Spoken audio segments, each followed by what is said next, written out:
Hi everybody, today I'm here with Sharan Burrow, International Trade Union Confederation's General Secretary. Hi Sharan. Good afternoon. So, from your perspective as a global union leader, why is this ILO convention so important for workers?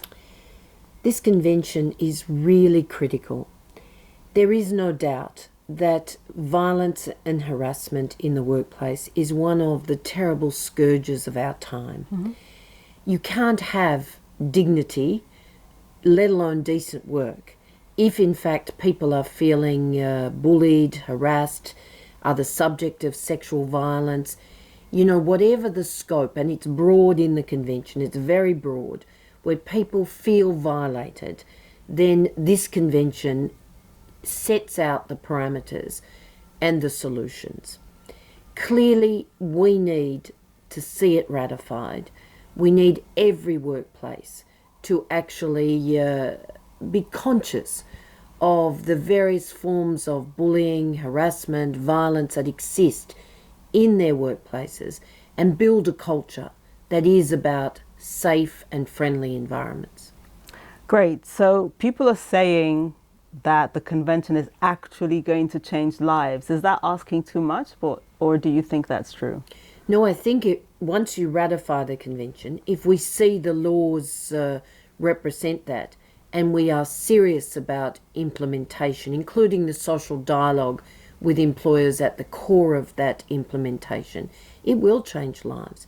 If you take one possible solution, domestic violence leave, for example, which has been introduced now through bargaining in Australia and now for public sector workers through state-based legislation, and in Canada similarly, then we know that when you feel free to sort out your life, if you or your children are at risk, so that you can get safe haven, you can sort out the legal protections, then it actually not just feels like a comfort for you to know your job's not at risk, it changes the culture in the workplace.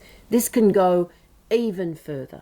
And as we see a culture of xenophobia and racism, as well as sexism emerging from the rise of the right and the terrible populist language of the extreme political parties, then this is a tool that can help us deal with that within the framework of the global rule of law, which we now need to translate into domestic law and workplace practice. Great. So what's your message to other union leaders out there?